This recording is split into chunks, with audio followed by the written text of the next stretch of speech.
What if the monster under the bed was real? What if the creaks and groans of an old apartment weren't just the building settling, but something far more sinister? We check the locks, pull the curtains, and trust that we're safe in our own homes. But what if someone is watching you? Not from outside, but from inside your home. A silent, unseen guest. This is a story that begins with a breakup, but ends in obsession and terror. The warning signs were subtle, easy to dismiss. The setting: a bright apartment, a symbol of independence, slowly being invaded. Someone decided Maya's new life wasn't hers to live alone. They planned to invade her space, not for a moment, but to become a hidden fixture in her daily routine. This is the chilling reality of being haunted by the living. Her name was Maya Thompson, a vibrant 26-year-old artist starting fresh in her own apartment. After ending a controlling 2-year relationship with Alex Hayes, she felt free for the first time in years. Alex had started out charming, but his affection turned possessive and suffocating. Maya finally listened to her instincts and broke it off. She reconnected with friends, focused on her art, and believed the worst was behind her. But Alex saw her independence as betrayal. He couldn't accept a world where he wasn't at the center of her life. While Maya celebrated her freedom, Alex was stewing in resentment. He wasn't planning to win her back. He was planning to take back control. As Maya moved forward, Alex began to plot. He didn't want closure, he wanted possession. The stage was set for a chilling escalation. Maya had no idea her past was about to invade her present. Alex's campaign began with relentless digital harassment. Maya's phone buzzed with desperate texts and angry accusations day and night. She tried to set boundaries, but he ignored her pleas. The calls escalated, sometimes dozens a day, from blocked numbers, voicemails swinging from pleading to threatening. Friends urged her to block him, but guilt and fear held her back. Then, Alex started appearing in person, at her coffee shop, outside her yoga class. These coincidences were calculated reminders that she couldn't escape him. The shift from nuisance to threat happened quietly. During their relationship, Maya had given Alex a spare key. After the breakup, he returned it, but not before making a copy. That small piece of metal was the key to his dark plan. With it, he could cross the final boundary. He was no longer just an outside threat. He was ready to become an inside one. With the copied key, Alex's obsession turned physical.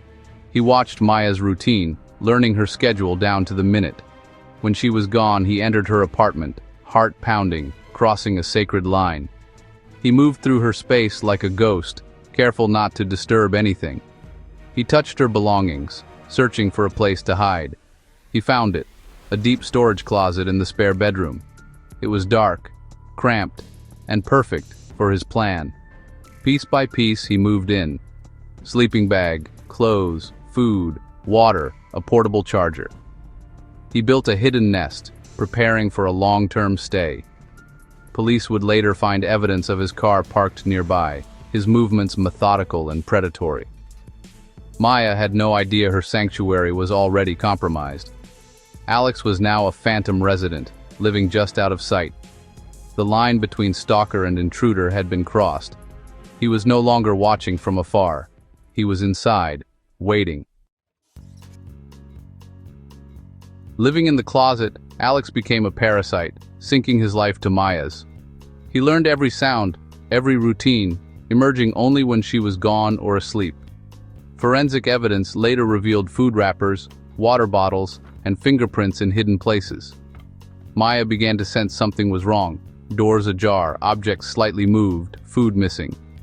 She blamed stress and tried to dismiss her fears. Friends and family reassured her, chalking it up to nerves after the breakup.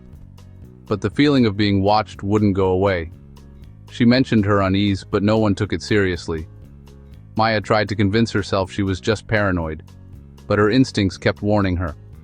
Something was deeply wrong. The signs were there, but she was alone in her fear. The ghost in her home was real. Alex's texts became eerily specific, as if he was narrating Maya's life in real time. "Hope you're having a relaxing night," he'd text as she watched TV, just feet away from his hiding spot. He commented on new paintings moments after she finished them. Maya's anxiety grew. She searched for rational explanations online, desperate to make sense of her fear. She asked her landlord about strange noises, but got no answers. The most chilling moment, a text sent at 2:13 a.m. "You look so peaceful when you sleep." Maya woke to the message, terrified but unable to accept the truth. She blocked his number, but the damage was done. The sense of being watched became unbearable. Her world was shrinking, her sanctuary poisoned by fear. The digital and physical hauntings merged. Maya was trapped, her intuition screaming for her to run. But the nightmare was only beginning. Maya's last night began like any other. Dinner, a call to her sister, a quiet evening at home. But the feeling of being watched was overwhelming. Determined to face her fear, she grabbed a flashlight and checked the spare room closet. At first, she saw only boxes, then a sleeping bag, and then Alex. For a moment, they froze, prey and predator horror made real. Maya screamed, backing away, dialing 911. Alex lunged, desperate to stop her. A violent struggle erupted. Books scattered, a lamp overturned, a picture frame shattered. The 911 call was cut short, but the dispatcher heard enough. A scream, a struggle, then silence. Police arrived quickly, but it was too late. Maya was found on the living room floor, her life stolen. Alex sat in shock, the unseen guest finally revealed. The monster under the bed was real, and he had been there all along. The sanctuary was shattered. The story had reached its devastating end. Maya's nightmare became a warning for us all. Police found Alex in a daze, surrounded by evidence of his secret life. He confessed everything, copying the key, studying Maya's schedule, living in her closet for weeks. He claimed he only wanted to be near her, unable to see the horror of his actions. The evidence was overwhelming. Texts, fingerprints, surveillance footage, and testimony from Maya's loved ones. The trial was swift.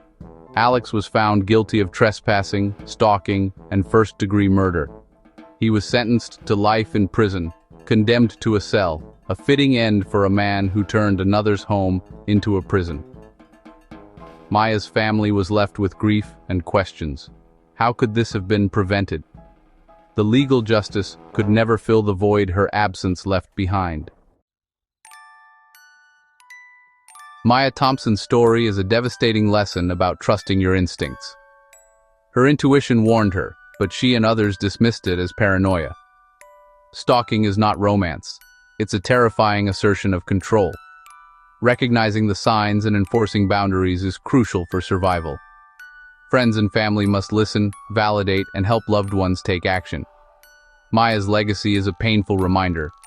Our homes should be sanctuaries, not prisons. Love should liberate, not confine. We must be vigilant, trust our intuition, and stand against obsession. Her story compels us to remember, to act, and to protect. Let Maya's tragedy be a warning, and a call to never ignore the whispers of fear.